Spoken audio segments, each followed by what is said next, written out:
When you play Interchange, does it look like this? Well, with my post-effect settings, you'll basically be able to see in the dark. Slight disclaimer. In a way, this will make your game look darker, but this is for the better. What these settings do is make the dark colours much darker, essentially adding more definition to the game. In turn, making everything way more visible. Before I show you these settings though, I need to explain something. I play this game with really high brightness and gamma. However, I don't use any of these settings for brightness or whatever in-game.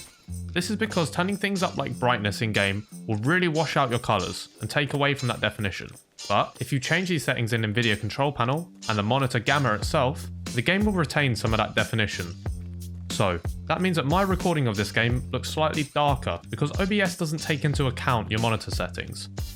To compensate, I've added a gamma filter to my recording. I've tried to match it to exactly how I see it in person. With that being said, let's jump into the post-effect settings. Okay, so the setup is actually really simple. There's this filter called Chillwave, which has seemingly gone under the radar for a long time. Either that, or I just can't find anyone that actually uses it. These are my Interchange specific settings. Because Interchange is naturally darker and less defined than every other map right now, it needs a slightly harsher value on the filter so you can really see into the darkest corners of the map. This filter works really well on other maps too, but you'll have to turn it down slightly. I'll get into settings I use on other maps later on in the video, so stick around if you're interested in seeing that. Right now, I want to show you a few comparisons with post effects on and off, so you can really see for yourself what this does.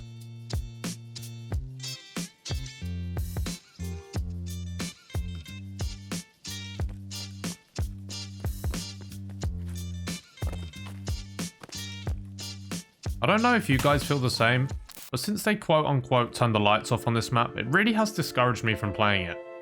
That's what urged me to try and find some post-effect settings which would actually make it enjoyable again, because there's nothing worse than dying when you physically can't see anything.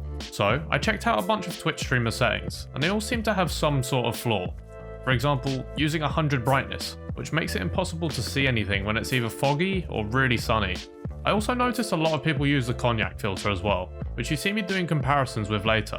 But again, it just added a tiny bit of brightness and a blue tinge to the game. Nothing seemed to help. So after a few hours of playing around with all the filters, I came to the conclusion that Chillwave was the best overall for giving the game the additional definition it needed in low light settings. Depending on how much you turn up the filter, it can make the game look a little bit strange, because it adds a tiny bit of noise and sharpness to the image. So I'd definitely recommend going into an offline raid and testing the filter out for yourself. See what works for you, but there's no doubt it really does help.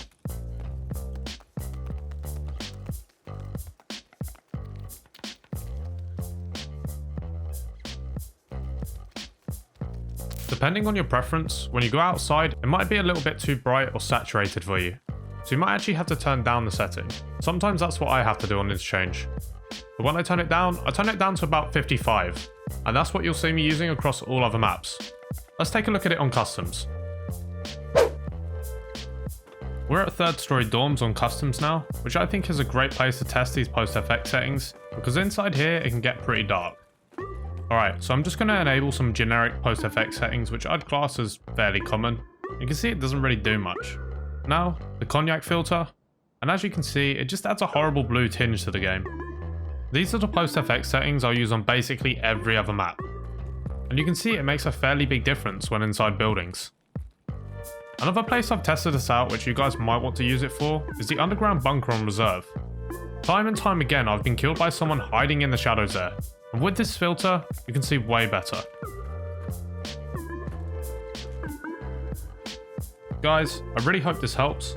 For those that don't know, my name's Lou. I post edited gameplay of Tarkov with fancy cinematics and narration. I also do more informative videos like this one too. So if you found this helpful, or you're just looking for some new Tarkov content on YouTube, consider checking out my channel. Thanks for watching, and I'll see you next time.